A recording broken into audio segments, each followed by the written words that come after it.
I'm not going to swear to it, but we're supposed to be. Let me know, Chuck, if you can hear me and see me. I assume that you can see me, but I'm never going to assume that you can hear me. Very cool. Looking good. All right. Good deal. All right.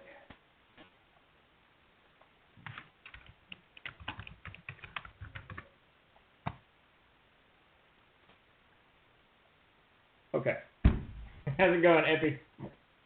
I got too many irons in the fire.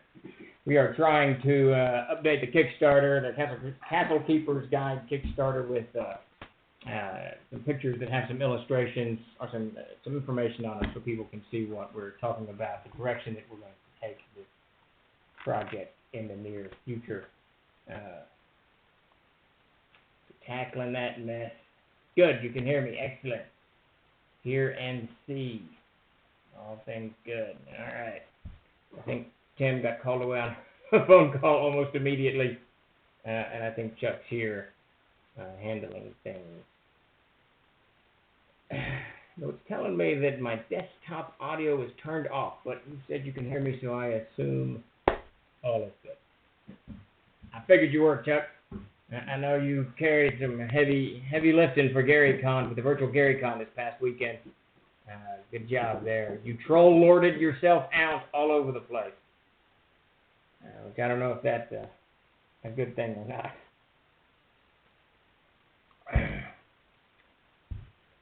Steve cutting his hair. I cut it all off. All the barbers are closed. Nobody can get a haircut. I had my wife give me a haircut, and she just cut it all off. So it works beautifully. Just get it gone. Get it gone. You know, I used to have a ponytail. I used to wear a ponytail down between my, thanks, Chuck, down between my shoulders. But when I joined the Army, of course, I cut it all off. And I can't stand it on my ears ever since I was in the Army. It's got to be elsewhere and not here. Just the way it is. Well, thank you for the subscription, Red Dragon. Much appreciated. We're lumbering right along. We're going to do Ask Me Anything today. And, of course, I don't know if we're doing World Anvil or not tomorrow. We'll have to check in with Tim.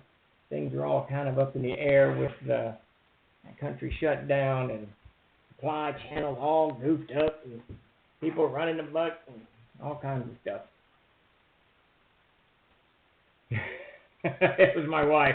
We went out in the back. She cut my hair, one of my son's hair, and I'm going to get the other one as well. Yeah, it definitely is crazy times. Definitely crazy times. I've never lived through a pandemic, so here's to that, I suppose. Taylor, you're going to have to go all Viking. Get a knife and cut your hair. Isn't that how they did it? Did they have scissors? I don't know if the Vikings had scissors. I don't even know when scissors were invented. It's such a common thing that we use all the time that I can't imagine existing in a society without scissors, but I don't think they did. Okay, good deal, Tim. So it looks like Tim's going to try to have World Anvil up and running tomorrow. His internet's getting spotty where he is out in the wilderness, so he's going to either have to come here or head over to Jonesboro. But Jonesboro, Arkansas, just got hit by a major hurricane. Tornado. F4 tore through the town, did a lot of damage. But ironically, because we got this countrywide or statewide, whatever's going on, shut down, nobody was hurt. I think there was three people hurt, but nobody was actually killed. So, but that town, that's where I went to school. That town got chewed up, something fierce. Yeah, I don't know, Taylor. Good luck with that one. It just sounds scratchy for anyone else. Let me know if I need to do something on my sound. This is the time for no haircut. Let it grow long. Let's see. The earliest known scissors appeared in Mesopotamia 3,000 to 4,000 years ago. These were of the spring scissors type, comprising two bronze blades connected at the handles by a thin, flexible strip of curved bronze, which served to hold the blades in alignment, to allow them to be squeezed together and to pull them apart when released. Excellent. So scissors have been around for 3,000 to 4,000 years. That makes me feel happy that our ancestors were able to cut their hair easily without taking like a razor blade or whatever. If they wanted their hair cut, they could do it quite easily. You know, I'm wrapping up. I just sent almost all of the stuff for the Codex Egyptium to Peter for layout. I got one little section to go that I need to read over, but apparently they didn't wear hair. They didn't have hair. They shaved all their hair. So I guess without scissors, that would have been tough to do. Thank you for the follow-through. Much appreciated. Did you see the gif of a lady doing people's hair through a nail shot? I did not, Red Dragon. That's pretty cool. There you go. Good deal, John. I'm glad that sound's working for you. I never know. And it's always different for me. Sometimes the light on the speaker's blue, and it's red right now. And sometimes my desktop audio is turned on and it's turned off right now. I don't know what's going on. How's it going, Commander? I did not. Is it Chuck's birthday? I want to use it in air badly. The scissors? Well, happy birthday, Chuck. I did not know it was your birthday today. Holy Christmas. We'll have to do something nice for you. Maybe I won't give you 4,800 things to do in the next 2 hours. No, Egyptian. No, dude, it's turning out very good. I got it kind of laid out the way I wanted this series to lay out, and Brian did an extraordinary amount of research, way above and beyond what I expected him to do. And that's very good. The book's turned out very nice. And Peter got a wild hair, and he decided to draw all of the monsters in the monster section. I told him just to pick a few, but he went all in. Is that Aldo Ghiazzi? Ghiazzi, have you have you joined me? Those of you who may not know Aldo Ghiazzi, he was the one-time owner of Impressions Advertising and Marketing, and he has moved that over to Flat River Group and is working for them now. But he and I go back 20-odd years. Aldo's been a part of the troll experience since the beginning, so very cool. I think we met in 2002 or 2001 at a tiny little con called Vision Con up in Missouri. Eating Cheetos and pizza is what we did. Very good, very good.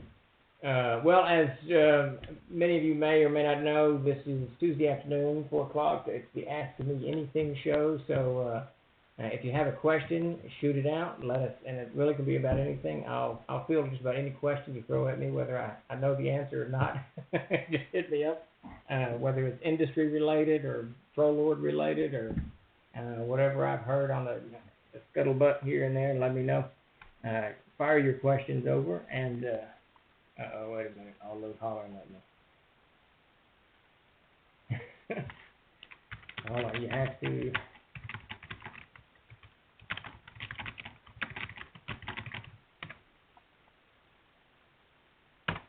It should already be there. All right, so Aldo's trying to work his way into the chat room.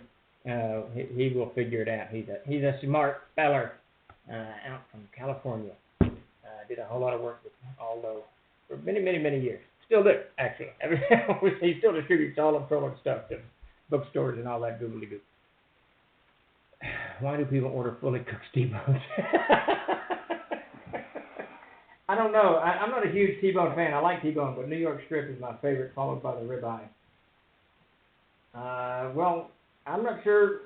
Although it should be on. Aldo's looking for the place to type. There should be a my chat or something. I have no idea. I don't know what you're looking at, to be honest with you. There should be a chat panel on your right-hand side where everybody's chatting. If you can see me, maybe you've not fully clicked into the channel. I'm not sure how that works. But no, I do, Effie. I got to tell you, I know you will. I got to tell you, I do like to cook. I like it cooked through. I used to, when I was younger, eat it raw as all heck, but somewhere around 10 years ago, I decided I want to cook. I have no idea why. I don't want it to be chewy. Are TLG planning to be much involved in Con of Champions by tabletop events? You know, I just heard, it's funny, about all of this stuff. I mentioned in last week's AMA that I know that we're all going through a huge period of struggle, and both the whole West and our country and everything with the pandemic and all this stuff. But one of the things you're going to see coming out of this is the economy will retool itself to meet these new demands and this new way of doing things. We're already, I mean, I sat here yesterday, and I've got 2 kids in college and 1 in high school, and they were all here doing classes all day yesterday. And in my tiny brain, I'm thinking, now why am I paying for all these room and board fees when we could do this? But so we're watching it retool, and we literally watched it change in the past 10 days as Gary Con being canceled its physical form and then launching into its virtual form. In 10 days, they shifted that whole thing over, launched the con. It was a rousing success. I remember Sunday night when it was all done, I was talking to my wife, Kathy, and she said, you've been trying to do TrollCon for years. You need to do it virtually. And I thought, holy shit, that's a fantastic idea. I went down and immediately texted Tim and said, this is what we want to do. Let's do this quarterly TrollCon where we do the same thing. We troll our games. Tim's like, he's on it. He hollers at Chuck. And we're all primed and pumped to get started talking about all this stuff. And then first thing we see is Monday morning, Goodman Games has launched a convention, a virtual convention. Gary Con is hinting at doing some smaller intermediate conventions. And the tabletop folks are doing an online convention as well. We are literally watching the economy retool before our eyes, and we're moving with it so fast that we don't even know what's happening. We're not even aware that we're watching the nature of convention change from us all gathering together and doing a thing to staying at home and doing even different stuff, more or less, whatever, doesn't matter. Now, that doesn't mean that cons will die, of course. And what it does mean is that there's going to be a plethora of these virtual conventions, and we certainly are going to do one, a moon con. There you go. Wait a minute. I'm not sure about that moon con thing. Are we supposed to moon everybody? Yeah, so we're going to do this virtual troll con, and it got great. Chuck's certainly the guy to head that up. He dove in and helped all the folks at Gary Con. So we're going to set this up hopefully in the next few months and do it. It'll be small to begin with. We'll set up games and panels and whatever, but we're going to get it going. So to answer your actual question, I have not contacted them, nor have they contacted me, but we aren't opposed to it. We'll send some feelers out and see what happens. I know that everybody and their brother uses them, and I suspect that if we go down that road, that we will need to use tabletop events as well. And so there's absolutely no reason that we all shouldn't just dive in and work together on it. Can we do a roast Chuck panel? Absolutely. But not today. It's his birthday. So let's go easy on Chuck today. Did I miss a question? Yes, we are going to have a troll con. We did the first troll con in 2001. I think we had Ernie Gygax down. I think Pete, our TLG planned to be much involved in. So we're going to try. That's the plan. We will reach out to them and we'll see what kind of plays out. I'm sure that in some capacity we can hook up with them and get them some castles and crusades in there and troll it. I have not as of yet.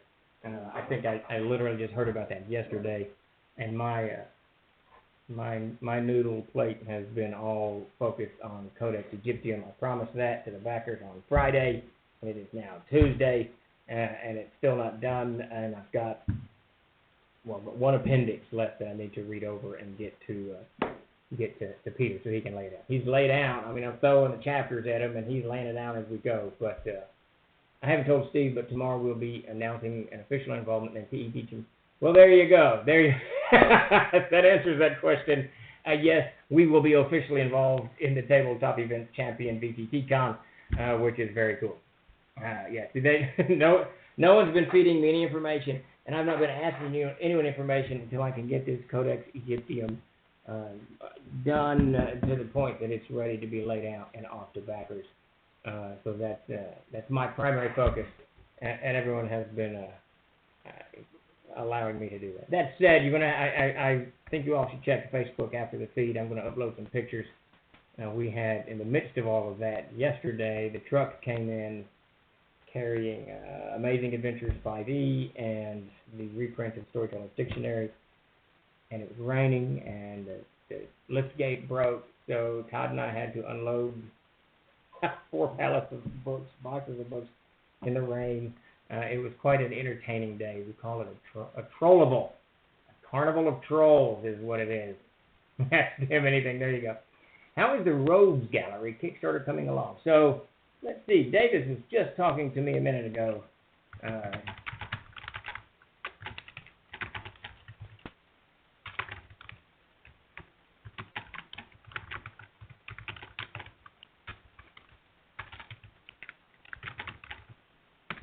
I know he had intended to get this to me by the end of April was the end of the game for all sections. And I know he was making horrifically great. He was making tremendous headway up until about a month ago when he had to retreat with his 4 children up to take care of my mother into the mountains to avoid the plague that is hounding us all. I know he's still working on it. I know he hasn't slowed much, but I'm not sure if that has upset his schedule. I know he's turned over like 4 caravans that I just haven't gotten out to the backers. I had intended to release a caravan every couple of weeks so that you have something that you can, and dive into with your money, to dive into from your pledge. And so I will look at getting those out hopefully this week. Once Egyptian's off my desk, I can get back on some of these other things. I'm super excited about Egyptian. I wanted to get it out. It's a fantastic addition to this series, and so is the 𝚃𝚘𝚕𝚕 book. Mac is supposed to turn that over to me ready for layout tomorrow. Wait, no, tonight. So tonight by midnight, he promised it, and it'll go right to layout as well. And then we've got Gaxmore and layout. So suddenly Peter Bradley, who's had no books to lay out for months, is going to have 4. 1 minute. I'll get a good little text to read. Okay, so Davis is going to, wait a minute, I'll find a good little text. He's going to send me something to read. Lord knows what that possibly is going to be, but it's probably going to be a sample of an NPC would be my guess, knowing David. Let's see, let me roll back the thing and miss something. I didn't kickstart my Royal Tomb. Will it be for sale to the general public when it's released? Asking for a friend. Vic Danger, yes, I believe so. We still have some details to work out now. I'm not going to tell Ernie or Benoit what to do. We're going to certainly offer TLG services to market that book into distribution and to sell it on our site, so they don't have to mess with anything. They don't have to set up a web store or any of that stuff. We got to make sure that they're 100% comfortable with that, and work it all out one way or the other. But I know that it is their intent to get it out and for sale afterwards. Let's get Davis on soon to talk about what's coming from him. And what about that was a Twitch note. It wasn't supposed to be read. That was something to. Aha! Aldo Giazzi, and he has subscribed. Thank you, sir, for the subscription. Aldo has joined the room. So Aldo Giazzi, for some of those of you who may have missed, old friend of mine, owner of Impressions Forever and a Day, and now working for Flat River Group, and he is still our contact in the distribution channels all over the place, which themselves have been somewhat turned topsy-turvy in the last couple of weeks. Chuck is awesome. Oh, there we go. So, no more reading out loud, he said. he tried to burn me. So the 5e version of Gaxmore, I suggest that after you complete that and fulfill the Kickstarter, you take the extra bits that were stretch goals and turn them into supplemental source book for absolutely. So instead of going from CNC to 5e, go from 5e to CNC and offer up that extra content to your CNC. Absolutely, we're going to take that stuff and feed it over. It'll probably just be a free upgrade, is my guess, for CNC fans. I'm not too worried about that. I got to make certain. We got to look at the map that we did with Elisa and make sure that we have what rights that we have on that. And Luke owns that, so we got to make sure that all of that stuff kind of balances out. But we're all good friends, and I anticipate 0 issues with any of this stuff. So really, we just need to get the book wrapped up, and it's mostly wrapped up. I just got to inject a few NPCs in there and some encounters, and I think someone emailed me the other day wanting to get theirs in. So there's still like 20 people or 15 people that have not actually submitted their NPCs for Gaxmore, and we're not going to hold the book up. I mean, if you get them in before, we'll get them in the book, but we're not going to hold the book up to wait much longer. So,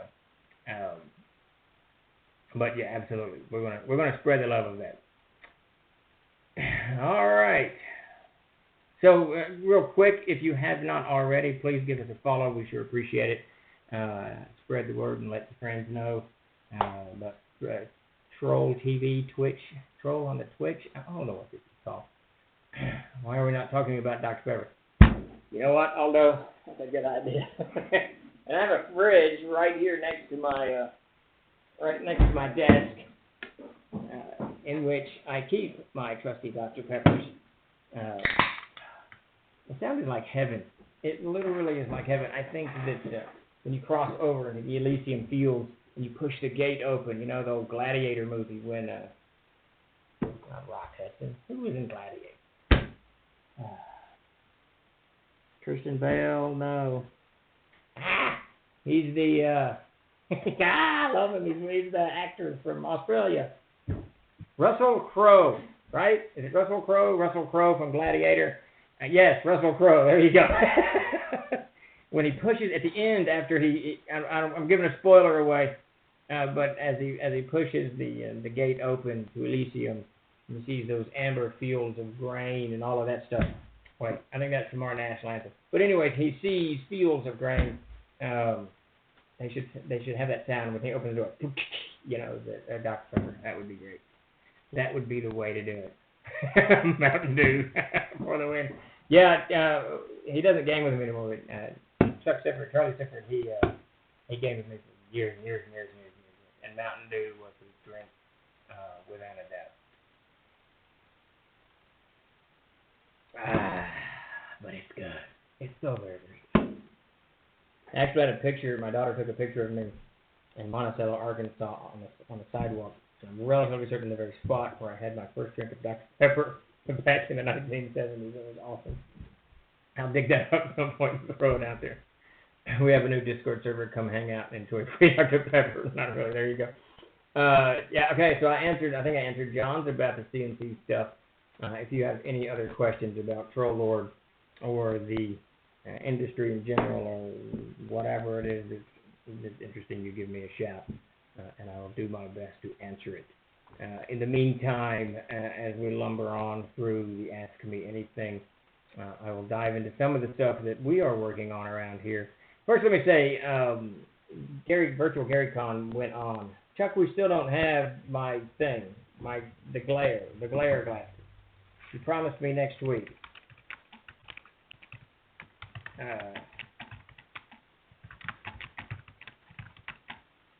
I think Tim was telling me it's just like a light bulb or something. I don't know. Maybe if I turn that light bulb, I guess. Yeah.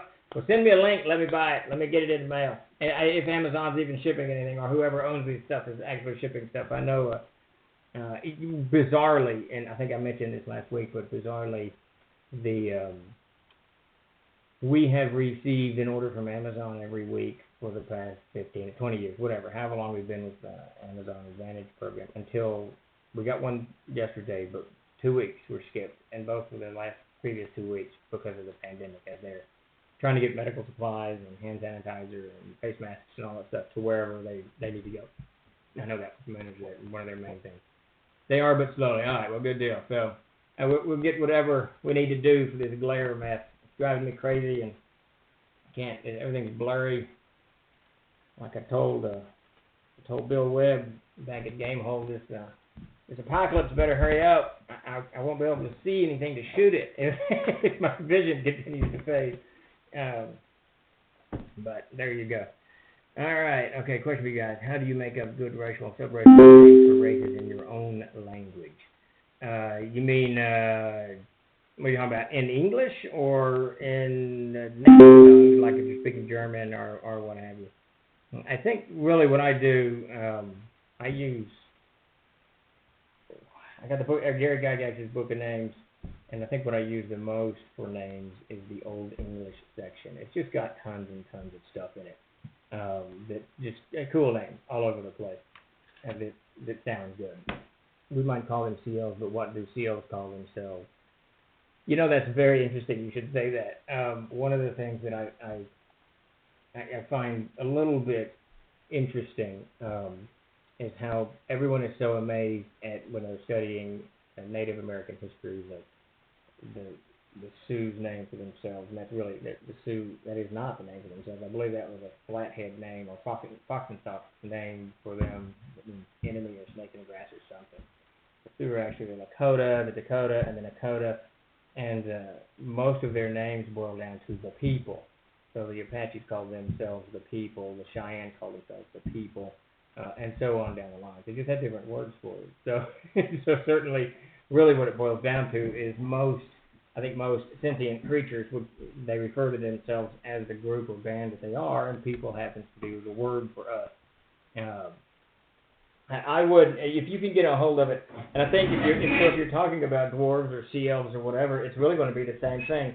And now what I do, what I've done in the Codex of Erd, now I happen to, because I published it, I happen to have this book, but it is called Gary Gygax's Extraordinary Book of Names.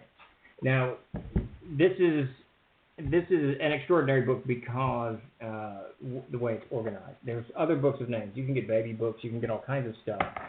But in this thing, what Malcolm Bowers did is he's got British African, and under African is going to be African, Berber, and Ancient Egyptian, American, Amerindian, Aztec, Inca, Mayan, Asian, Chinese, Indian, Japanese, which includes medieval Japanese. Under Indian, it's Sanskrit, Korean, Mongol, Tibetan, Armenian, Dutch, Finnish, French, Celtic, German, Germanic, Gypsy, Spanish, Greek, Arabic, and it goes on and on. There's tons of them, absolutely tons of them. And he'll give the modern, and then he gives, where it's available, the old.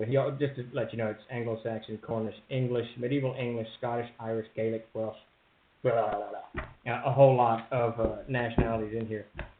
So what I do, and I've done for the world of Erd, is I use a linguistic group. That's not the right word at all. Davis would smack me if you heard me say that. A language for a particular people. Like when I'm doing dwarven stuff, it's all Germanic, and that's why you'll see a lot of Germanic words in the world of Erd, simply because the language is loosely based on that. And for, like, if I'm doing Anglais, it's going to be French and English. If I do, I think there's elves called the Fontenoche elves. I use Ancient Egyptian. So I picked these particular nationalities and use the languages. It's not even nationalities. It's linguistic groups. That's not the right word. Linguistic whatever. And I use those for various and sundry races in the world, and it gives each race a very particular flavor to it. So if you're sea elves, say you specifically do Sanskrit for sea elves. So now that you're going to use that as your basis, and I'm not saying you should rob the Sanskrit name base, but all of your sea elves now will have kind of a standard sound to them, which gives them an identity above and beyond what, say, humans would have, or the dwarves, or gnomes, or whatever. Language, to me, language is crazy important. I have a lot of background in history, and language is kind of what first forms our band and our groups. It's based around the language, how we communicate. You can see whole cultures that are divided linguistically, and you really see it in the Native Americans. You'll see, I can't even remember my Native Americans. There's lots of language groups, but there's like 4 major ones, 13 major ones. I can't remember. It's too long. It's been too long since I read all this stuff. But you'll see them kind of spread all over the place, and they'll have cultural similarities where the languages exist, even if they've been parted for some time. It's very, very, very fascinating. So if you can get a hold of that book, you might be able to scoop it up on eBay. You might be able to get it on Amazon or used at a bookstore. Definitely snatch that up. And I think Aldo was pointing out something. Amazon shut down their distribution center ordering to the essential supplies. We had a ton of direct orders to do them in the past 2 weeks. We just started shipping back to Amazon distribution center this week. And that actually echoes kind of what I said. So Aldo, like I said earlier, is working with Flat River Group, huge distribution center. And Amazon is just now picking back up orders for games and such this week, which tells you that we're not suffering yet. We're not suffering from lack of supplies. We're suffering from the supply channels being gummed up. And this is why so there's so much chaos being caused, not because everybody's running out and buying toilet paper. It's because everybody's buying habits are changing. I think it's between 25 and 30% of Americans eat out every week, or eat out 30% of the time. That's what I meant to say. Now, all of those people, or most of those people, are not eating out. They're eating at home. this is causing a massive strain on the ordering processes for grocery stores, because they've been used to ordering X. That has completely changed to X plus Y. So now they have to figure out how to beef up their orders without, breaking their own bank accounts, and suddenly they're going to find themselves with a lot of overstock. Aldo knows that. Aldo knows how easy it is to get overstock. So I think that what we're finally seeing, because I'm seeing our grocery store here fill up with stuff, the supply channel's kind of shaking themselves out and getting used to this new norm, however long it's going to last, in the way of ordering. And now we've got that kind of cleared. One of the things that I told a lot of my friends, and I think I probably mentioned on this AMA about 6 to 8 weeks ago, one of the things that TROLLZAH was trying to do was get a lot of supplies packed in. I wanted 3 months of supplies because I was anticipating, not so much what was going to happen to us. I didn't anticipate this level of it, but I was anticipating the interruptions in China, the Chinese market, and the supply channels and manufacturing, because they had shut down the entire province, or wherever that city is, Wuhan. And this is going to cause a ripple effect across the globe. Now, TROLLZAH Games does not buy anything from China, so I wasn't worried about my supplies being. We don't print anything there. We don't buy any paper from there. We don't buy any headbands, glue. We don't buy the board. None of it comes from China. Not even our major printer. It's all from local producers. However, I know how these things work. If Company X has been ordering from China and their supply channel is messed up, Company X is going to go somewhere else to find its supplies, and that's going to be my supply source here in the United States. So we just stocked up. We stocked up on everything.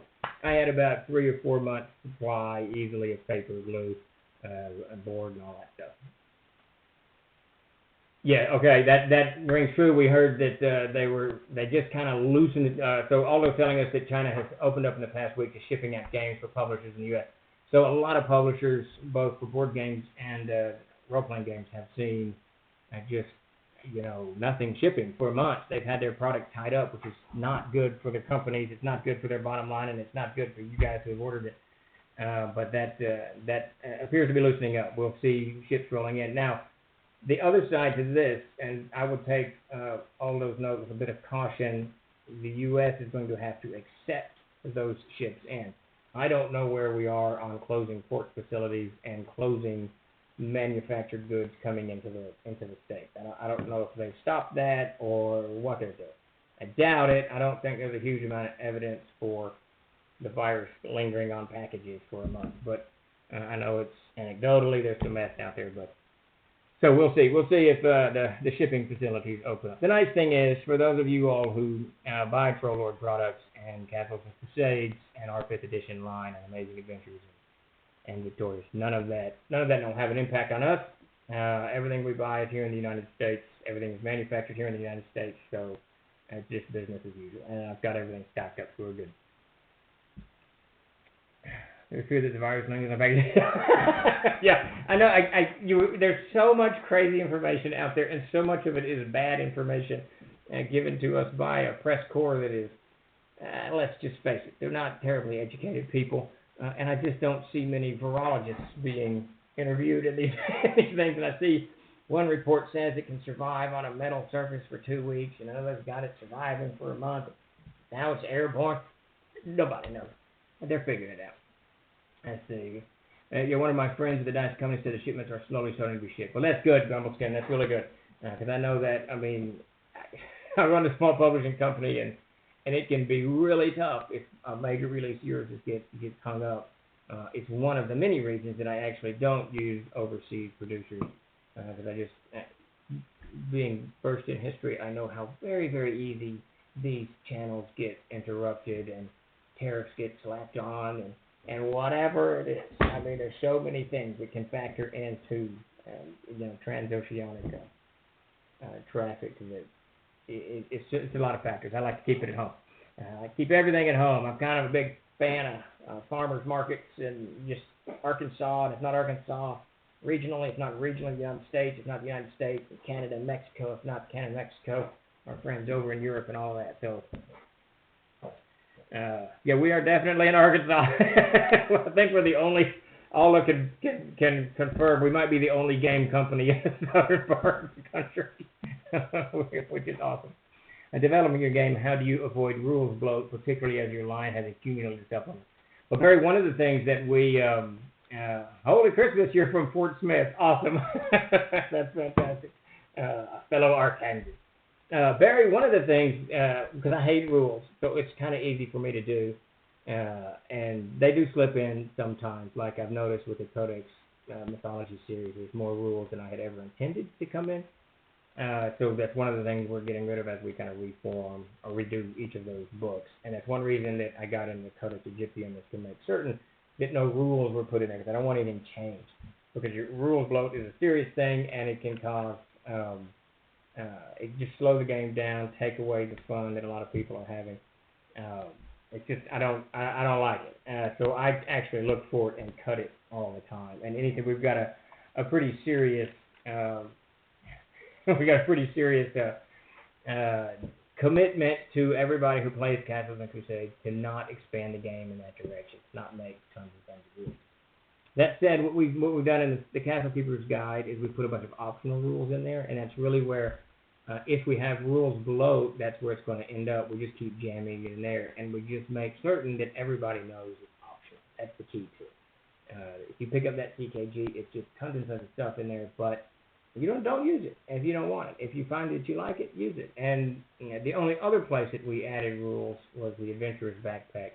And really it's mostly classes, so it's not rules, it's just very different classes. And one of the things that I was very stringent on is each of those classes has to be unique. They can't really be a derivative of the other classes. I want them to have their own kind of unique feel to them. And this is a key.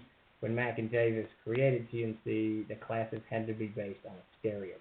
So one of the reasons that the Ranger is a combat-oriented class is he's based on Aragorn. Now, if you read Aragorn from the Tolkien series from Lord of the Rings, if you read his back history, he's as much a warrior as he is a tracker. I mean, he spends years down in Farad, is that whatever the Southern Realms are, fighting down there. So he's a warrior first and a Ranger tracker second, and that's the stereotype we went with. So when we were creating the Adventurer's Backpack, we made sure we followed through with that. And that's kind of the key, I think, to avoiding rules bloat, is stick to the true vision of the vision of your game, and try. I mean, we've got, I don't know how many, although it could probably tell us, I don't know how many Player's Handbooks 5th edition has been sold. It's in the millions. So there was a gigantic, an absolutely gigantic body of gamers out there that you can sell your vision to. You don't have to keep making more rules to remake this game over and over and over again. Just keep selling it to newer and newer customers. I mean, I can with some tremendous pride hold up this book here. This is actually the 6th printing. This is not the 7th, and say it's not changed hardly at all. I mean, we've done, I think between the 4th and the 5th, or the 3rd and the 4th, I can't remember anymore. We changed the barbarian significantly, and we changed names of monk abilities quite a bit. But beyond that, the game's not changed. So, yeah, I would just stay true to your vision. That would really be the thing. And remember that there's a lot of room out there to grow and to you know, and get new people playing your game. Definitely, there's an awful lot of room. Keep that in mind. I see. During the tough time of isolation, we are trying to put our what we've done for everybody out there, we've got the book I just held up, the Castles and Crusades Player's Handbook. It's free for download on our website. There's the link there in the feed, and it's just download it. You can start playing tonight. You're good to go. It's to help everyone get through this crazy, this absolutely crazy time that we're in. All right, so someone had asked earlier, real quick, if you haven't, please give us a follow. We sure appreciate it. We're working hard here on Twitch, bringing our presence here, and we'll have this show, and then we've got one on World Anvil tomorrow, and then we've got GM's Tricks of the Trade Thursday night at 8 o'clock. We'd love it. Join us there. And if you follow us, you'll get the notification, of course, that we've logged on and jumped on. And Chuck's got a game he runs on Saturday. We're looking at virtual TrollCon coming soon, so there'll be an ever-growing amount of stuff on Twitch, so please give us a follow. So someone earlier asked about the status of the Rogues Gallery, so the NPC Almanac. So just to give you a 5-second brief look at Davis, I will add, Davis is the author of that. He's my brother. He's my older brother. He's the one that got me into gaming way back in the ancient days, whenever. Got me into comic books, all kinds of stuff. So usually if I ask Davis a question, he won't answer it, and if I ask him again, he'll answer it with a different subject. He doesn't actually address the question, so I'll ask him again, and he won't address it again. He'll answer a different question, and so usually I have to do it 5 times. Frequently we communicate via Skype. I'll ask the same question about 5 or 6 times in the vain hope that he will actually answer it. He did not answer me where we are on the Rogues Gallery, and then when I asked him, "Are you almost done?" He didn't answer that either. He thought I was asking if he's almost done with his answer to the question that he wasn't going to answer in the first place. But he wants me to read you this. So here is his latest NPC. 𝚃𝚛𝚘𝚕𝚕 loves his job. As an expert marksman with near unparalleled accuracy, capable of truly brilliant shots, and an almost supernatural control over the bow and arrow, 𝚃𝚘𝚘 is rightfully proud of his skill. He is also vain as he is skilled with the bow, and rightfully so. 𝚃𝚘𝚘 is handsome by any measure. He is cleanly shaven, with finely chiseled features, dark, lustrous eyes, and hair so dark that it says the night envies him. 𝚃𝚘𝚘 uses both his skills and looks to acquire what he desires most in life, luxury. In his younger days, 𝚃𝚘𝚘 traveled the world and beyond in search of fame and wealth. The scars sprinkled over his body attest to a lifetime of battle. Rumors swirl about his exploits. There are tales of a shot of over 1,000 yards that killed a king, the slaying of a dreadful demonic beast by piercing its single eye, and hundreds of other tales of daring and skill. None know the truth of them all, not even 𝚃𝚘𝚘, having fallen victim to his own myth-making. 𝚃𝚘𝚘 lives a life of luxury and carnal pleasures. He has purchased a man's and resides in a large city. He is generous with his monies, making him many friends and allowing for pleasures few are likely to experience. But his experience and banal pursuits are about to come to an end. Though an expert marksman, 𝚃𝚘𝚘 has no capacity to manage his wealth and has whittled most of it away. His debts are many and pursuits expensive. At some point soon, his gold will be depleted, and 𝚃𝚘𝚘 will be forced to return to the life of adventure he so terribly does not like. so there is a single NPC from the NPC Almanac, which will have several thousand of them. And as you can see, Davis takes any of his subject matters and always gives them this extra oomph to it. And I promise you, when that book comes out, you're going to absolutely find a gazillion adventure hooks attached to these NPCs that he's created. The only thing that I have noticed with Davis is he will not create NPCs. That are just good to people. They've all got some kind of flaw in it. He has fallen victim to the movie making of the 1990s or whenever that flawed hero crap came out. But let me ask him pointedly.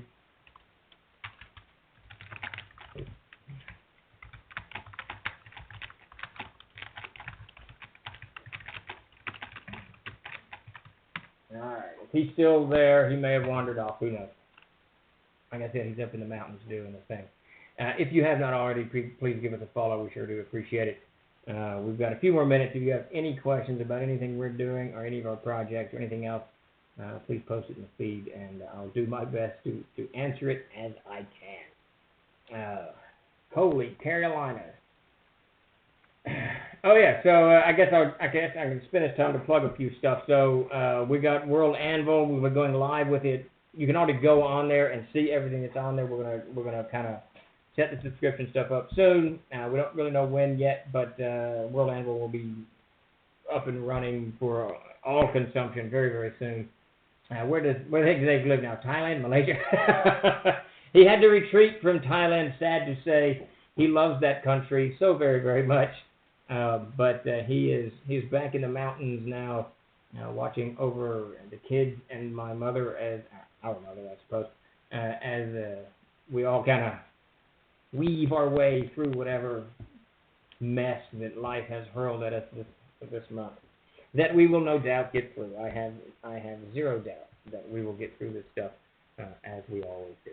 A little bit of hiccup, but nothing untoward, I think. Nothing that will destroy us all. Some unfortunates have suffered grievously, of course. There's been quite a few deaths from it, but we'll get to it. How do you determine wealth starting at higher levels? Generally speaking, if I'm running a game and whether it's an NPC or I start a 5th level game or something like that at a convention, they can pick whatever they want from the player's handbook. Just get your equipment. I assume that you're a seasoned adventurer and that you've got XYZ plate. No, it doesn't matter. I try to get them tailored, of course, to whatever adventure I'm running. And then I'll usually give them 80 gold pieces, 150 gold pieces, more than enough that if they want to do something, extraordinary, they can do it, like rent passage on a ship or something like that. But not so much that they aren't hungry to go do more, because you don't want to give them too much. But that's generally how I do it. And if it's monsters or NPCs, I kind of follow the same thing. I don't worry about cost of goods or any of that stuff. I just assume that they have it and then go. Now, if it's the 10th level, if it gets up to the 10th or 12th level, I actually, I don't often plug our own stuff, but my favorite chapter in this book, The Castle Keeper's Guide, is chapter 10, and it is Land is Treasure. And if you go to chapter 10, it kind of, the whole subject matter is how to award characters, high-level characters, or what they would have in life. So let's take it. I opened it up to the Ranger section here, and if you're a 10th level Ranger, you should, let's see, what does this mean? Award is measured. So you should have roughly 30,000 to 70,000 square miles that you're watching over as a Ranger of the land. You should have 36 huntsmen, a 20,000 acre fief. That would be a fief. What a big ass pipe would that be? A fief. And 200 gold pieces. But you have the earned income of 200 gold pieces. I'm guessing that's monthly. And each of the classes is broken down that way. I mean, the wizard, the rogue. The 10th level rogue is going to be considered a doge, which we borrowed from the Italians. Thank you, Italy. They're going to serve on the guild council of the Thieves Guild, the Rogues Guild. They don't have any followers necessarily, but at 9th level they have 48, and then they have get roughly 400 gold pieces a month. So that's really where I'm lost, Tim. I don't know. I'm not sure what you're referencing, but Dark Light, I actually fall on the CKG in this guide when I'm trying to outfit higher level characters. The Castle Keeper's Guide, we are running a Kickstarter for that guy right now, and it really is, it's a book worth looking into. If you go over Chuck, if you could post up the link, if you go over to the Kickstarter now, you'll see, if you scroll down a little bit beneath the picture of the cog, the ship that's on there, you'll see an index, and click it.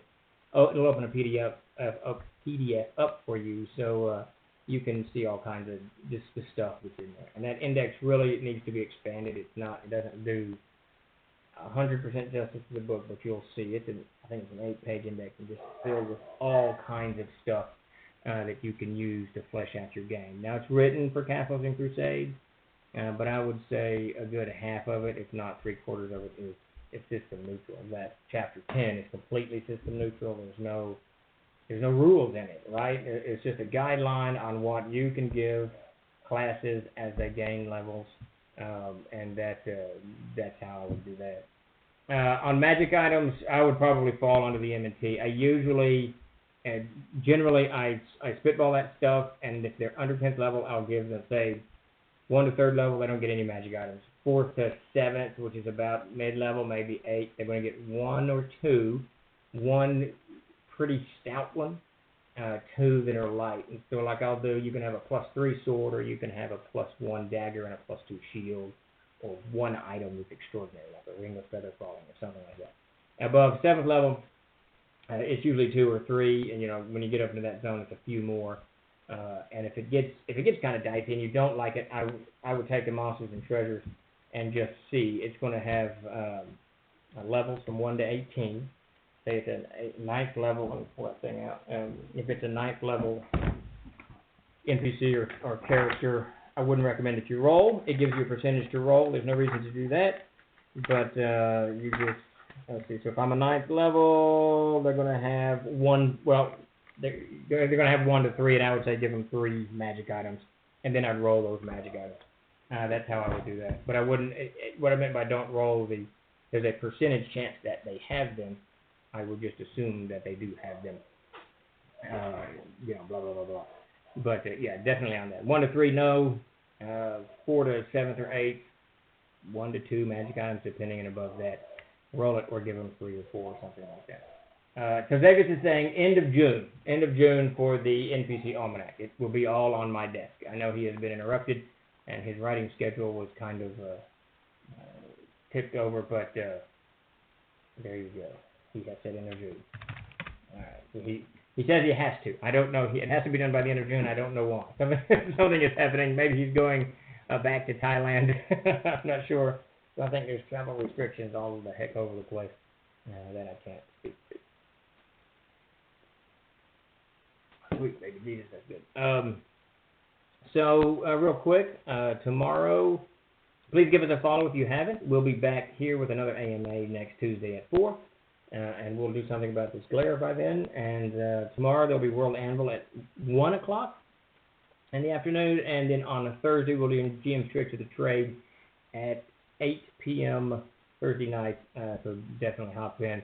And if you haven't signed up for our newsletter, please do, because we do GM's Tricks of the Trade. We send the Tricks of the Trade out on Wednesday at some point. And then we discuss it Thursday night, and like all of these discussions, we love it when you guys jump in and let us know what you think and how you handle this issue, or what extra you do to, do this, that, or the other.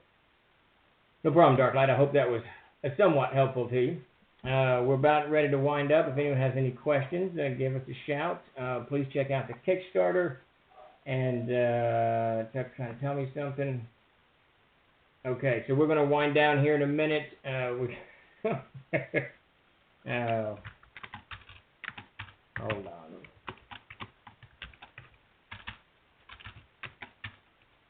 We're going to wind down here in just a second, and if you could hang it out just for about 30 seconds afterward, we're going to raid my son Pete. He has his own stream going on. It's very, very different than this one here at Troll Lord. He plays online video games, usually pretty violent. Sometimes they get kind of rough. So be advised if you if you follow through the raid, there might be some colorful language that comes across. Although he has told me he will tone it down somewhat, but I don't really ask him to do that. That's his stream. He should do what he pleases. But we will be ending here in just a moment, and I want to thank absolutely everybody for. That's the square root of 4,274. I don't even know what that means, but we're rating in just a second. Commander, I'm glad you enjoyed it. Thanks for showing up. Epi, great seeing you again. And we'll see you guys all tomorrow. And if not, we'll see you at 8. Chuck is going to put up end stream here in just a moment, and I will suddenly stop streaming. So until we talk again, thank you, everybody. We surely do appreciate it. And during the raid, give Pete a follow. 𝚃𝚘𝚘𝚕𝚔. No, what's his? Yeah, 𝚃𝚘𝚘𝚕𝚔. Give 𝚃𝚘𝚘𝚕𝚔 a follow and let him know. It's usually pretty entertaining over there. I know Chuck enjoyed it. I enjoyed it too. It's a nice break. All right, end stream. All right, everybody, y'all have a wonderful rest of your day and be safe out there.